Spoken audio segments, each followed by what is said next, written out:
পাত। হ্যাঁ, কিন্তু কি? তুই পাত না হাতটা।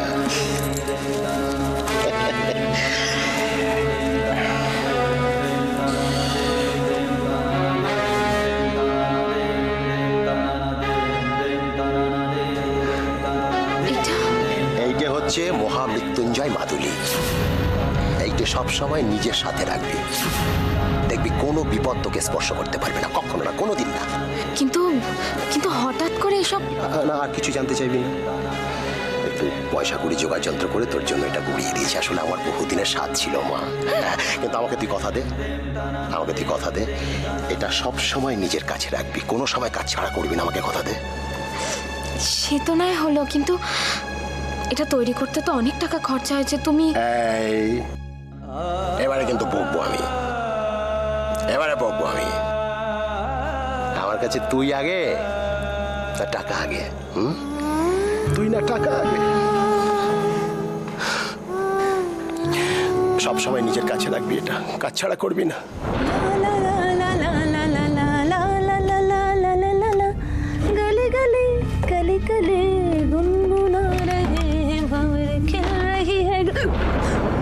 কি ব্যাপার, তুমি এখানে? একটা খবর দেওয়ার ছিল। হ্যাঁ, তো সেটা বাইরে বললেই পারতে, এখানে?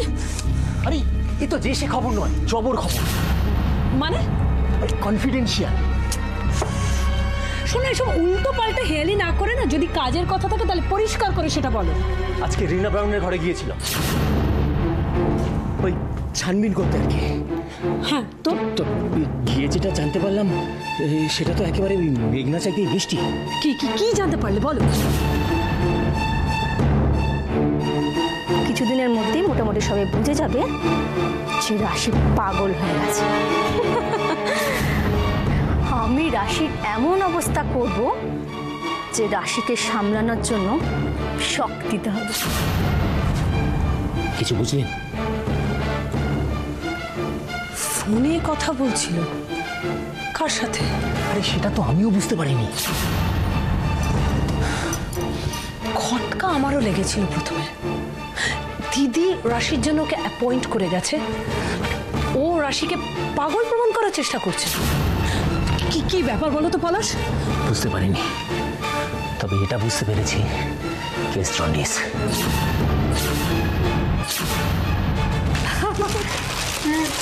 বাবারি বাবারি, ও এত জিনিস, কি কাণ্ড! আমার মাথাটা তো একেবারে গুলিয়ে যাচ্ছে রে বাবা। কিচ্ছু গুলোবে না। কাল রাত্রিরে আমার মেয়ে মিলি আর গোল গোল দুজনে মিলে চিরকুটে আপনাদের সব নাম লিখে প্যাকেটে প্যাকেটে সেঁটে দিয়েছে। মানে আপনার শাড়ি যে মাধুরী পরে ফেলবে তেমনটি আর হচ্ছে না। ও মা, কি কাণ্ড! সত্যি বাবা, তোমরা পারো এসব। দেখ দেখিনি, মা ওনারা এসেছেন একটু। হ্যাঁ, এক্ষুনি আনছি। মেজো মা, কি দরকার ছিল এত কিছু? এই, এখানে দাঁড়িয়ে দাঁড়িয়ে কি কথা? হ্যাঁ, চলো চলো, বসবো, চলো, এসো বসবো। কখন এলে তোমরা? এই তো, এই মেজকা কোথায়? এই যে আমি এখানে। কেমন আছো তুমি? আমি ভালো আছি। ভালো আছো? আমি দেখেছো আমাদের মূর্তিটা? এবার মুখটা কি সুন্দর হয়েছে, কি ভারী মিষ্টি হয়েছে প্রতিমার মুখ, কি বলবো তোমার। মিষ্টি হয়েছে না? খুব ভালো। তাহলে আমার একটা কথা রাখতে হবে। বলো বলো বলো। দেখো, আমাদের বিয়ের পরে ফার্স্ট টাইম তুমি এখানে এসছো, তাও আবার পুজোর মধ্যে। তাহলে আজকে রাত্রিবেলাটা এখানেই থেকে যাও। এই রে, এমন একটা আবদার করছো না তুমি, মানে সত্যি কথা বলতে কি, মানে অত ভাবতে হবে না, ভাবনার কিচ্ছু নেই। এটা হচ্ছে জামাইয়ের আবদার, রাখতেই হবে। বলছি যে দিদি ভাই, কি বাড়িতে গুরুজন মানুষ, শাশুড়ি মানে মাকে বলে আসা হয় না? তাছাড়া আমাদের মেয়ে মিলি গোলগোলের বড়, মিলিকে আনলেই তো না, মানে কোনো অজুহাত নয়। হ্যাঁ, কোনো অজুহাত চলবে না, তুমি বোঝাও। হ্যাঁ, আমি বসলাম, বোঝাও। চলো চলো। আচ্ছা আচ্ছা, তুমি আমাকে একটা কথা বলো তো মেজো মা, তাকাও। হ্যাঁ, উজ্জ্বল এর আগে মুখ ফুটে তোমাদের কাছ থেকে কিচ্ছু চেয়েছে না, কোনোদিনও না, প্রথমবার। তাহলে তাহলে প্রথমবার যখন কিছু চেয়েছে মেনে নাও। প্লিজ প্লিজ প্লিজ, আজকে থেকে শোন না বাবা, আমার একটা কথা বল। কথা হচ্ছে তোদের বাড়ির পুজো তো, তোরা সবাই ব্যস্ত থাকবি। এবারে তার মধ্যে যদি আমরা একটা রাত থাকি না, তোদেরই অসুবিধে হবে, একটা ঝামেলা, কি দরকার? ছেড়ে দে। মেজকা, এটা কোনো কথা নয়, আমরা সবাই মিলে একসাথে আনন্দ করে কাটাবো। আর দেখো, গোল গোলকে দেখো, দেখেছো তোদের সাথে মিলে কি আনন্দ পাচ্ছে, ওরও ভালো লাগে। আচ্ছা, আমি একটা কথা বলবো। শুধু গোলগোলের নয়, আমারও কিন্তু থাকতে ইচ্ছে করছে। কিন্তু সেই কারণে বলছি, আসলে বাড়িতে মা আছে তো, বুঝতে পারছিস তো, ঠাম্মা আছে, আর এই সমস্ত এই কারণে আমি একটু বলছি যে আজকে চলে যাও, অন্য সময় একটা সময়। না না, অন্য সময় উজ্জ্বল, হবে না উজ্জ্বল, মেজ শোনো, মা। বাবু শোনো, বলছি কি তুমি একটু ওদেরকে বোঝাও তো, মানে বলবো তো, মানে আসলে মাকে আবার ওষুধ টষুধ খাওয়াতে হয়, সেসব দায়িত্ব সব ওই শিখাকে নিতে হয়। আমি বলছিলাম আর কি। ঠিক আছে, আজকে ঠিক আছে, মানে এতবার যখন বলছো ঠিক আছে, কিন্তু যাবো করলে চলবে না। এখানে থাকতে হবে, এনজয় করতে হবে, রিল্যাক্স করতে হবে। খুব রাত্রি হয়ে গেলে আমি গাড়ি করে স্টেশনে ছেড়ে দিয়ে আসবো। সেসবের দরকার নেই, আমরা চলে যাবো। পুজো তো ঠিকই বলেছে, আর পুজোর সময় কলকাতার যা ট্রাফিক, পৌঁছে দেওয়াই ভালো। এবার আসুন, একটু মিষ্টি মুখ করবেন। আসুন আসুন। মিষ্টি মুখে অবশ্য আমার আর গোলগোলের কোনো আপত্তি নেই। গোলগোল, রাখো রাখো।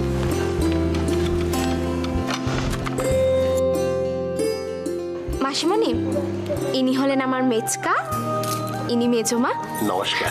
আর এটা গোলগোল। আর মৃন্ময়কে তো আগে আপনি দেখেছেন। আর ইনি হলেন আমাদের মাসিমণি। নমস্কার। নমস্কার। আর আর ইনি হলেন আমার ইয়ে। নমস্কার নমস্কার। আপনাদের সবার কথা রাশির মুখে অনেকবার শুনেছি। সত্যি সত্যি খুব শুনেছি। এবার আসুন। এসো এসো এসো এসো। ও পরমা, আমার না এখনো সব কেমন গুলিয়ে যাচ্ছে। দেখ না মা, সবাইকে একটু দে না।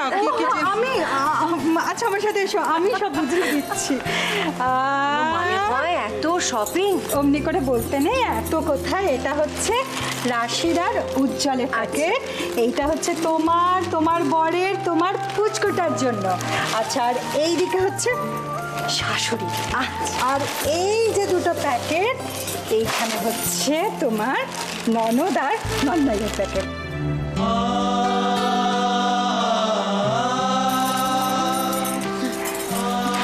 মেজমা, হ্যাঁ শোনো না, বলছি ননদের জন্য তো এক্ষুনি দেওয়ার তারা তো কিছু নেই। পুজোর সময় একবার না একবার আসবে, তখন দিয়ে দিবি। ওদের জন্য এনেছে মৃন্ময়, দিয়ে দিস তখন।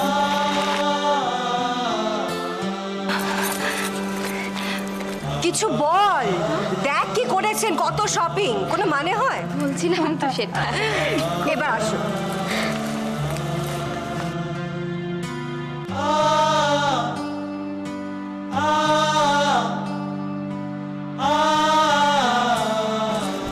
শোনো না, এদিকে এসো, একটু কথা আছে তোমার সাথে। এসো।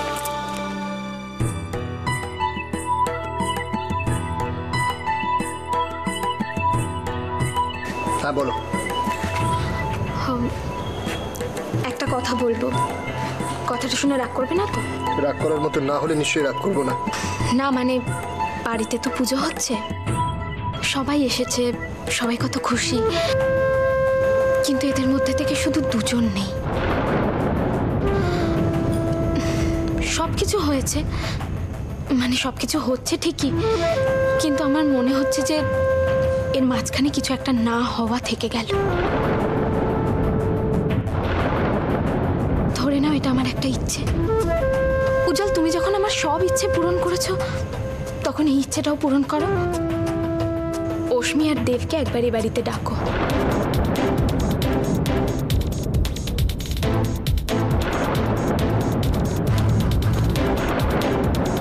হ্যাঁ হ্যাঁ, আরে আন্টি তুমি কোনো টেনশন করো না, আমি সব ম্যানেজ করে নেবো। কি কি যে বলো না তুমি। না না, কোনো দরকার নেই, আমি আমার ভালোটা নিজেই বুঝতে পারি। হ্যাঁ হ্যাঁ, ডেফিনেটলি আমি যাব। ঠিক আছে ঠিক আছে, ওকে ওকে, রাখো। হ্যাঁ। কি লেকচার দিল এতক্ষণ অপলা আন্টি? যেটা শুনতেই এতটা ইরিটেটিং লাগছিল, সেটা আবার তুমি শুনতে চাইছো? লিভ ইট না ভিকি।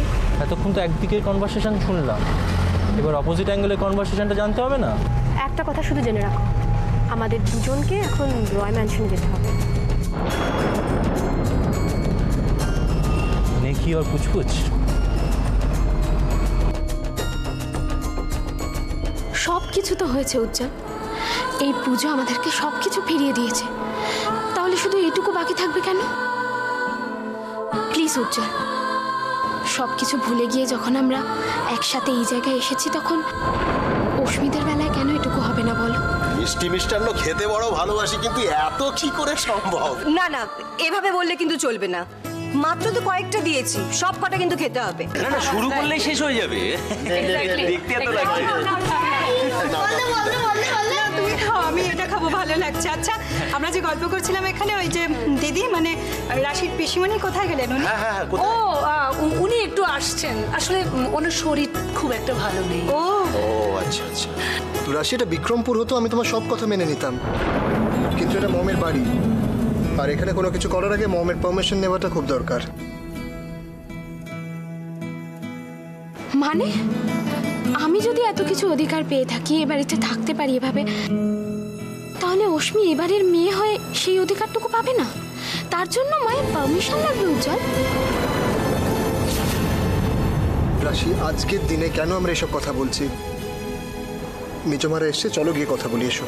হ্যাঁ মানছি, মার ওদের ওপর অভিমান হয়েছিল, কিন্তু দেখো মা যখন সব অভিমান রাগ দূর করে নিজে হার মেনে আমাকে আপন করে নিয়েছেন, তখন পুজোর এই কটা দিনে যদি অশ্মিরা এই বাড়িতে আসে, আমার মনে হয় না মা এ নিয়ে কোনো আপত্তি করবেন।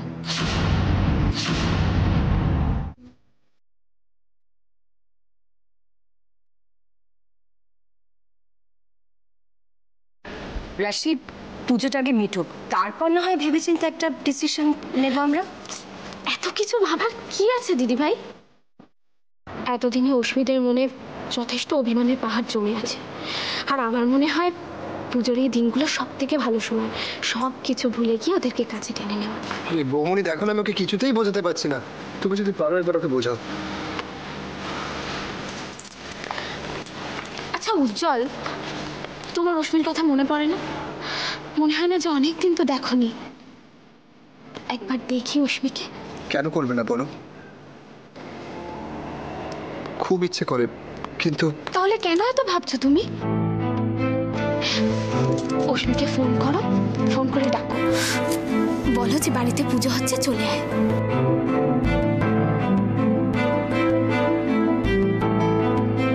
উজ্জ্বল উজ্জ্বল, আমি জেদ করছি না, তুমি দেখো মাও এটা ভালো মনে মেনে নেবেন, এটা আমার বিশ্বাস। আর যদি মেনে না নেন, আর এটা নিয়ে যদি পরে কোনো প্রবলেম ক্রিয়েট করে? আমার জন্য এত ভেবো না, তোমরা সবাই যদি খুব ভালো থাকো, তাহলে দেখো আমিও খুব খুব খুব খুব ভালো থাকবো।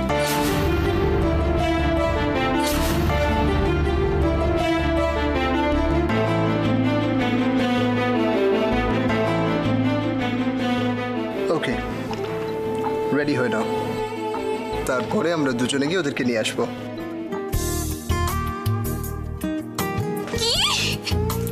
সত্যি বলছো? 100% সত্যি, কারণ আমরা ভালো থাকলে তুমি ভালো থাকো, তুমি খুশি হলে আমরা খুশি হই। উজ্জ্বল, আরে আরে আরে, আর এখন ওকে খুঁজি, যাও ওদের গিয়ে নিয়ে এসো, যাও। দাঁড়ান ম্যাডাম, আপনার এখন কোথাও যাওয়া হবে না।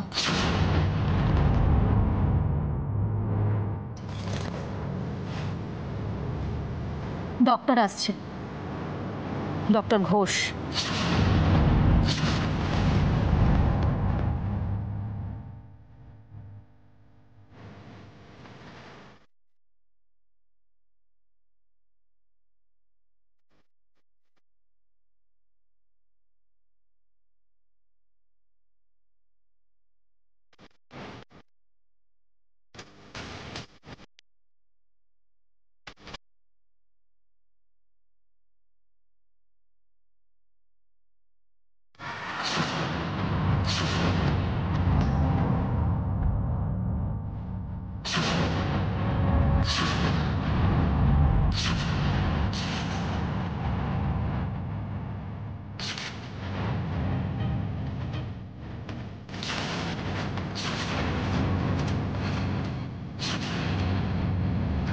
আসুন আসুন ম্যাডাম।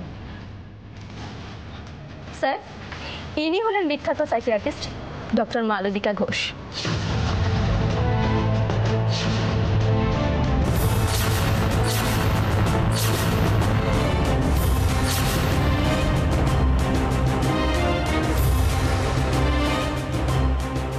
ম্যাডাম, ইনি হলেন উজ্জ্বল স্যার, আর উনি ওনার ওয়াইফ। One second. আপনি আপনি হঠাৎ এই সময়? স্যার, ডক্টর ঘোষের কথাই কিন্তু আমাদেরকে অপলা ম্যাডাম বলেছিলেন।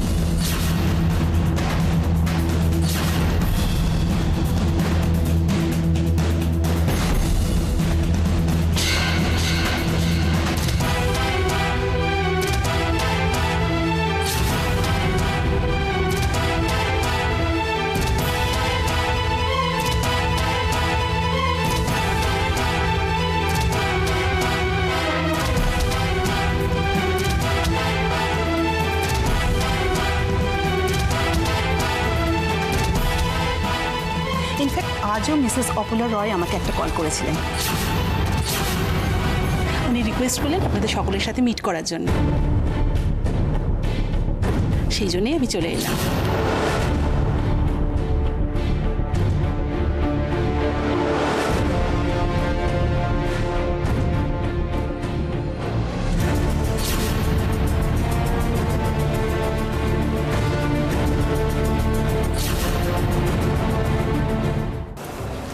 কি বলছে সাইকিয়াট্রিক কিসের আর কিসের ডাক্তার? আমাকে বুঝতে দাও না বিষয়টা। কথা তুই কি বলছিস? বসো কিসের ডাক্তার বলো না, বসতো মিনময়, বসতো।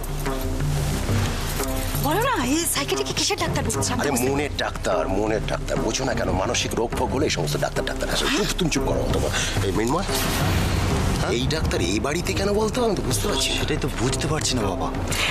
তুমি শোনো না, আমার একটা কথা শোনো না। কি মনে ডাক্তার কি বলছো? রাশির কি কিছু হয়েছে নাকি?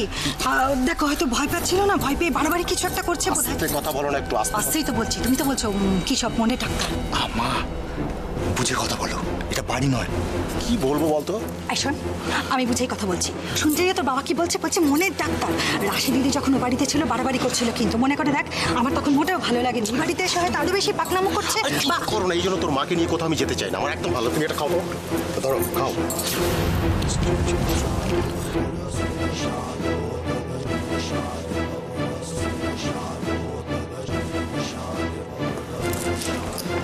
কি হয়েছে আমার যে উনি বাড়িতে ডক্টর পাঠিয়েছেন? রাশি, এদিকটা শোনো। এদিকটা শোনো। রাশি প্লিজ, রাশি। না উজ্জ্বল, মা বাইরে বসে বসে শুধু শুধু আমার জন্য টেনশন করছেন। তুমি ওনাকে বলে দাও এখন চলে যেতে। আমরা তো এখন দেবের বাড়ি যাব। রাশি তুমি টেনশন করো না, আমি দেখছি। অদ্ভুত তো দেখার কি আছে? তুমি আমাকে দেখে বুঝতে পারছো না আমি সুস্থ আছি, একদম ঠিক আছি। চলো, দেরি হয়ে যাবে। আরে দেরি তো হয়ে যাচ্ছে, কিন্তু এটা তো একটা চিন্তার বিষয় না? এটা তো একটু বুঝতে হবে যে কেন ডাক্তারি বাড়িতে এলেন। রাশি শোনো, এক্স্যাক্টলি, আপনি যে একদম সুস্থ আছেন আপনাকে দেখেই সেটা বোঝা যাচ্ছে। তবু মিসেস রয় বলেছেন একটা ভয় থেকে আপনার নাকি মাঝে মাঝে কিছু একটা টেনশন হচ্ছে, সেই জন্যই আমার আশা। সেটার জন্য আমার কোনো ডক্টরের প্রয়োজন নেই, বিশ্বাস করুন। আপনার মনে হচ্ছে নেই, কিন্তু আপনার শাশুড়ি মায়ের মনে হচ্ছে আছে। উনি আবার এটা নিয়ে খুব টেনশনও করছেন। আচ্ছা একটা কথা বলি, আমাকে দেখে কি আপনার ডাক্তার ডাক্তার মনে হচ্ছে? আপনি কি আমাকে ভয় পাচ্ছেন নাকি?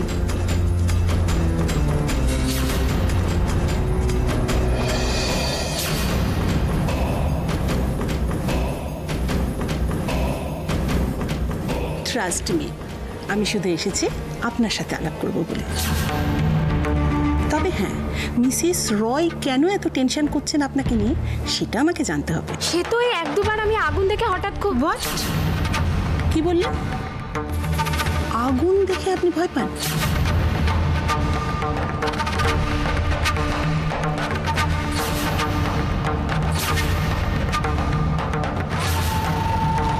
আসলে আমরা একটু বেরোবো, একটু দরকারি কাজ আছে।